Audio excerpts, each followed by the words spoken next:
nom du Père et du Fils et du Saint-Esprit. Aujourd'hui, jeudi 15 juin, nous méditons l'évangile de Matthieu. En ce temps-là, Jésus disait à ses disciples, je vous le dis, si votre justice ne surpasse pas celle des scribes et des pharisiens, vous n'entrerez pas dans le royaume des cieux. Vous avez appris qu'il a été dit aux anciens, tu ne commettras pas de meurtre. Et si quelqu'un commet un meurtre, il devra passer en jugement. Eh bien moi je vous dis, tout homme qui se met en colère contre son frère devra passer en jugement. Si quelqu'un insulte son frère, il devra passer devant le tribunal. Si quelqu'un le traite de fou, il sera passible de la géhenne de feu. Donc, lorsque tu vas présenter ton enfant dans l'autel, si là tu te souviens que ton frère a quelque chose contre toi, laisse ton offrande là. Devant l'autel, va d'abord te réconcilier avec ton frère et ensuite viens présenter ton offrande. Mets-toi vite d'accord avec ton adversaire pendant que tu es en chemin avec lui pour éviter que ton adversaire ne te livre au juge, le juge au garde et qu'on ne te jette en prison. Amen, je te le dis. Tu n'en sortiras pas avant d'avoir payé jusqu'au dernier sou. Acclamons la parole de Dieu. Louange à toi, Seigneur Jésus. Viens, Seigneur Esprit Saint, donne-nous de surpasser la justice des gens de ce monde pour que nos pensées, nos actes puissent s'accorder à ton esprit, toi qui es Dieu, maintenant pour les siècles des siècles. Amen. Bien-aimés dans le Seigneur, loué soit Jésus-Christ. L'évangéliste Matthieu, dans son sermon sur la montagne, a retenu 3 cas au moins où Jésus approfondit et élargit le précepte de l'Ancien Testament, en pénétrant jusqu'aux sentiments profonds qui sont sous-jacents à toute mauvaise action humaine. À en croire Jésus, les rapports avec les frères sont vrais et sincères, non seulement quand on évite les coups qui blessent et tuent, mais encore quand l'aigreur et l'animosité sont évacuées du cœur. Quelle illustration est toujours tellement actuelle ne trouve-t-on pas dans le cas de l'homme qui vient à l'autel du Seigneur pour y présenter son offrande?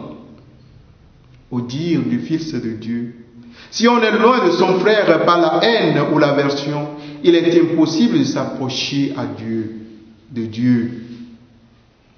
Dans le domaine de la convoitise charnelle, Jésus recommande de même la limpidité du cœur qui n'est pas à juger seulement dans l'acte externe dépravé, mais aussi dans le déséquilibre intérieur des sentiments et des désirs.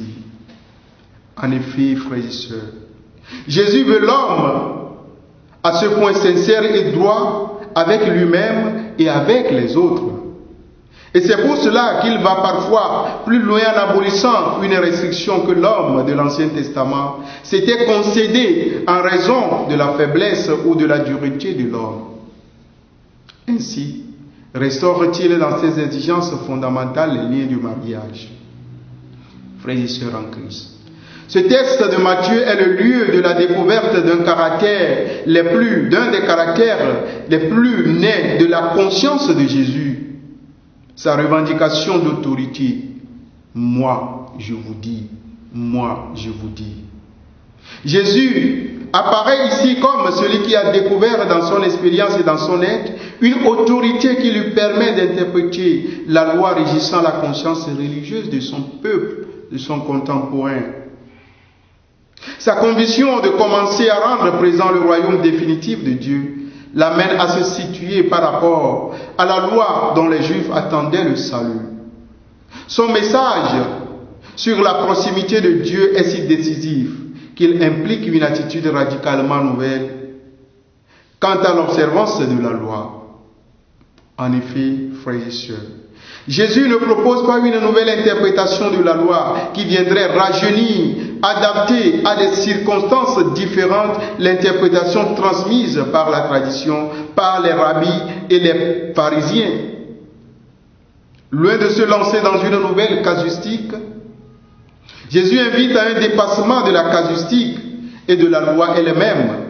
Non pas qu'il considère la loi juive comme caduque, elle a fait et fait encore partie de l'histoire du salut. Mais l'attitude qu'elle implique vis-à-vis de Dieu est dépassée dans le contexte radicalement nouveau de la venue du royaume. Il ne suffit plus pour se considérer juste devant Dieu et donc participant de son royaume de se conformer matériellement à un code d'éthique. Jésus est simplement logique avec lui-même. Il annonce l'absolu et l'inconditionnalité de la venue amoureuse de Dieu parmi les hommes. Il se voit et voit les hommes en relation d'intimité familière et familiale avec Dieu, au point que lui et chaque homme peuvent appeler Dieu Abba, c'est-à-dire Père. Or, un enfant ne répond pas à l'amour inconditionnel de son Père à travers les méandres d'une casuistique ou d'un code moral. Répondre comme fils à l'amour de son Père, c'est laisser librement s'exprimer un amour qui permet toutes les audaces, toutes les folies, toutes les faiblesses aussi, mais qui est sans cesse conscient de n'être jamais arrivé au bout de lui-même. Aimer, c'est se dépasser sans cesse. Dépasser aujourd'hui la réponse d'hier, parce que celle-ci n'est plus amour. Si elle n'est pas confirmée par un geste plus neuf, plus spontané, plus profond. Jésus n'appelle donc plus l'homme à la loi, mais à l'amour. Et donc à un dépassement de lui-même. Libre, mais jamais parvenu à son terme. Tel est le caractère révolutionnaire de la morale de Jésus. Demandons au Seigneur de nous aider à nous conformer à cette morale révolutionnaire et salutaire. Et que Dieu Tout-Puissant vous bénisse, le Père, le Fils et le Saint-Esprit. Donne ta vie à Dieu.